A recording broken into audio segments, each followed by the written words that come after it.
I know you're injured right now, but you're still making towns. So, Yes, yes. uh, can you talk to me a little bit about what you've learned about the injury since then? I know you've had surgery, but can you talk about as far as like any restrictions you have, especially compared to the last time you were out for this extended amount of time? You had I think it was a bicep before. Yeah, yeah. So I mean, obviously there's no good time to get injured in wrestling. I guess in any sport, but this is certainly not a good time. Yeah. Um, I was just hyping up and I put out this video 4 years since I've been released from WWE, all the things I've done, and then boom, same day I knew my pecs torn, but I Yeah. wasn't going to say it that day. I let the video get like a million or so views.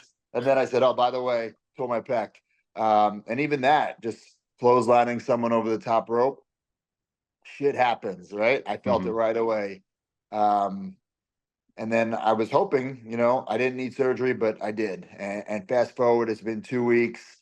The tendon has been repaired, and now it's just rehab. It's just resting. But Matt Cardona doesn't rest. Matt Hmm. Cardona can't sit on the couch. I can't Netflix and chill.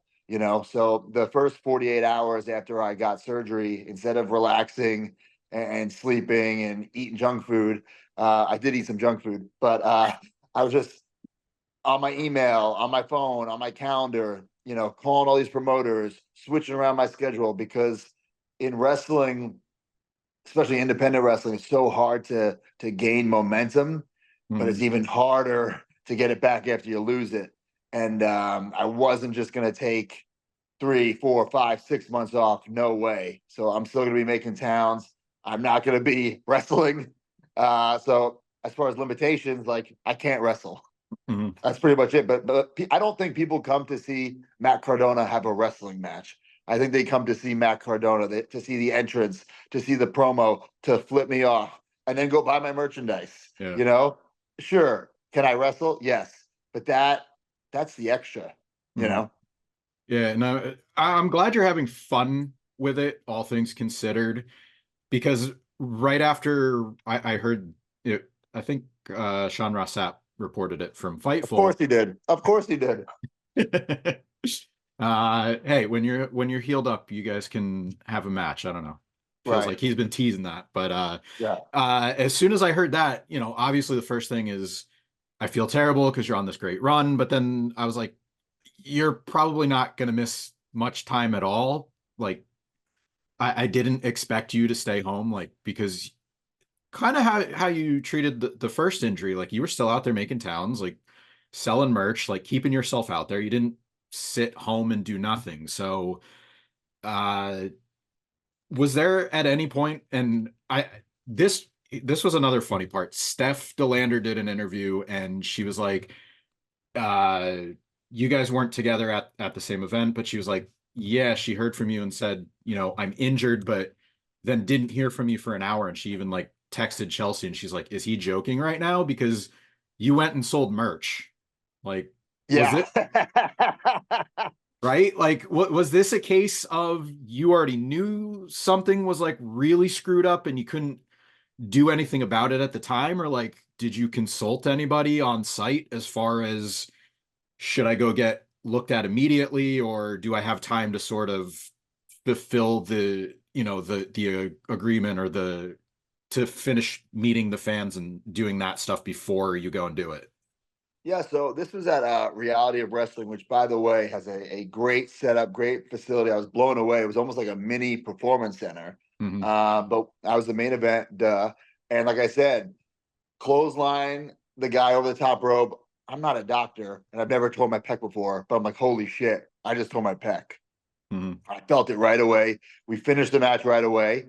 And I went to the back and like, what am I gonna do? Go to an emergency room for them to tell me it's torn for me to fly back to Orlando? Like, what are we doing here?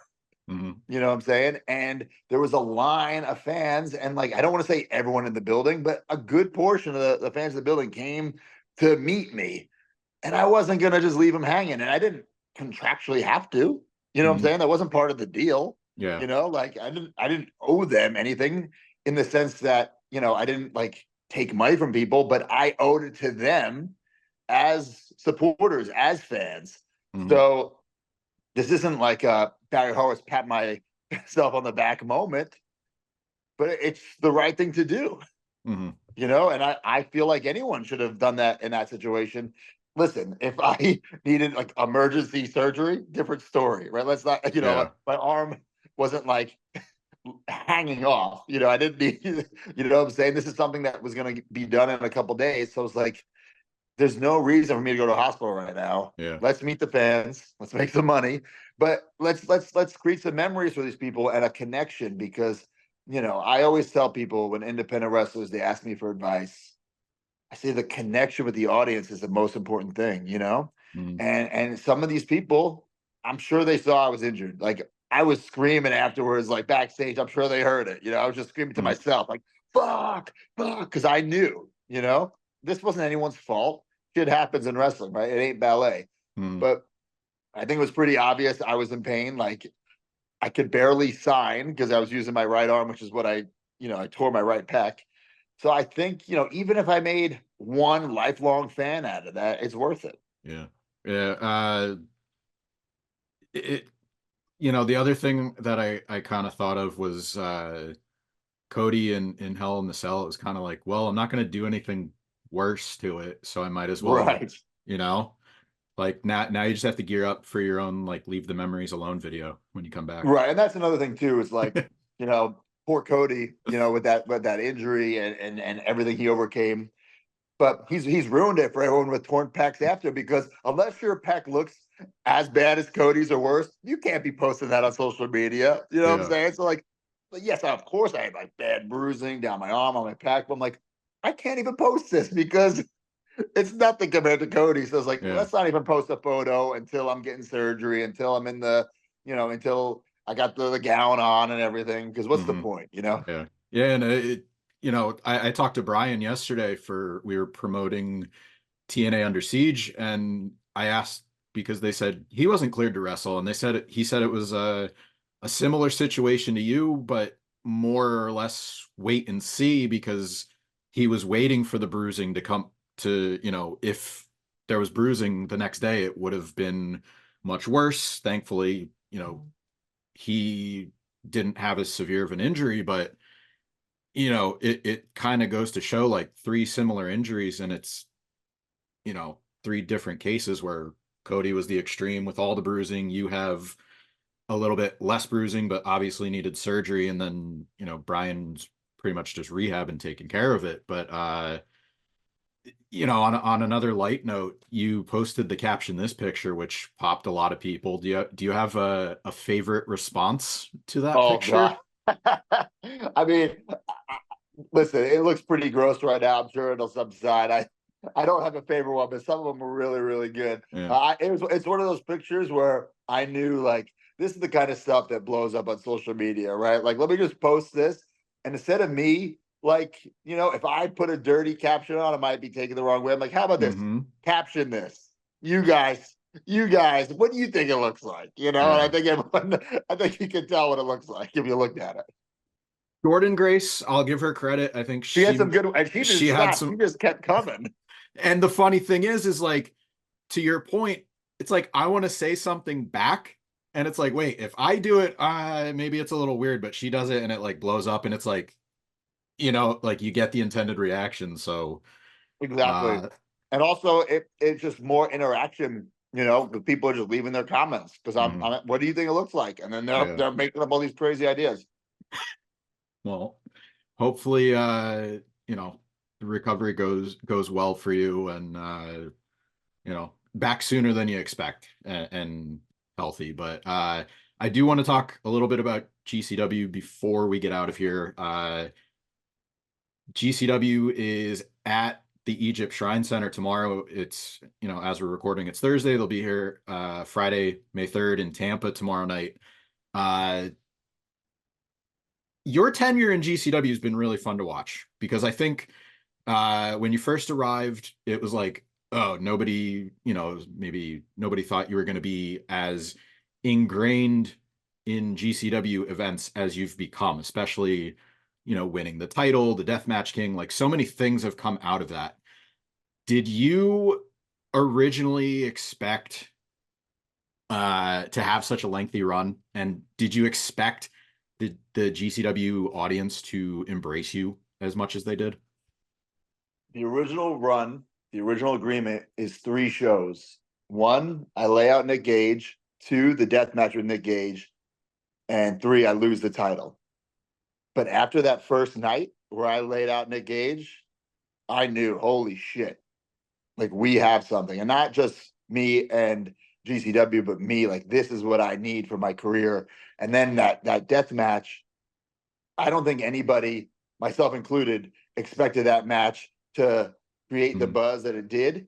And I don't think anybody thought I was going to be all in on that match. Like this wasn't like some no DQ match. This wasn't some street fight. This was a death match. The blood, the glass, the light tubes, the pizza cutter. I don't think I could have gone more all in. And after that, I knew that I would be in GCW for as long as this independent run would be. And it's, now I would say I'm not an outsider at GCW. I'm on the roster. You know what I'm saying? Like, Yeah. I'm one of the guys. Am I at every single show? No, but I'm there every month, twice a month, 3 times a month. GCW is my home independent promotion, in my opinion. And as much as, I feel like I put GCW on the map, GCW put me on the map. As crazy as that seems, everyone knows, I was in WWE for over a decade, but once I left, I needed to find myself, and GCW helped me find myself. And it's been the greatest 4 years of my career. And I have a major announcement in Tampa. Listen, like I'm not, like I said earlier, I'm not taking a vacation. This is not a vacation one bit. I'm actually going to be the busiest I've been because I'm going to make all these shows. And then when I'm home, I'm going to rehab. So like, plus go to the gym, plus do the podcast, plus make wrestling figures. You know what I'm saying? And that's just how I operate. And I have a major announcement that will shake up the summer for GCW for 2024, leading into their big event, Homecoming in August. That's the match where death match with Nick Gage was Homecoming 2021. I kind of treat that Homecoming like it's their WrestleMania. So the year after that, I was injured, but me and Chelsea had we renewed our wedding vows, and then of course Nick Gage came and ruined that. And then last year it was the tag team death match, myself and Seth Delander against Nick Gage and Maki Ito. So what's Matt Cardona going to do at Homecoming this year? We'll find out. At least we'll plant some seeds tomorrow in Tampa. Or what's Nick Gage going to do to upstage you guys again? So, or that. GCW, rather you than me. That's tomorrow night, May 3rd, in Tampa. A big week for the Cardona family. You're going to be making a big announcement, and then Tuesday, Chelsea has the NXT Women's Title match. I could be speaking to one half of the NXT Women's Champion. So I mean, how like historic would that be? I've already been one half of the WWE Women's Tag Team Champions. Brought that title to DDT Japan. What if I become one half of the NXT Women's Champion? Imagine just me walking out with that title on the Indies into GCW. Oh my God, the internet would explode. Yeah. Hopefully some people will know that it's not the real title this time. It's I know, one that you bought. Cap, you Mark. Come on, it's a replica. All right. Well, that's Tuesday. We'll have to wait and see what happens there. But I'll just say both Roxanne and Chelsea have been doing phenomenal work on their respective shows. So, anything else you want to plug or promote before we get out of here? Oh man, we could spend another. Do you have an abbreviated list? Hey, listen. Let's see. How about this? MajorBendies.com. We have Dusty Rhodes and Powers of Pain. The pre-order ends on Friday for the big rubber guys, which are kind of like the LJNs. And then we're also starting on Friday the pre-order for the Major Bendies, the next set, which has Steve Macklin, Danhausen, and Maki Ito. So listen, I'm all over social media. I have too much to plug, but if you go to MajorBendies.com, buy some toys and scratch that figure itch.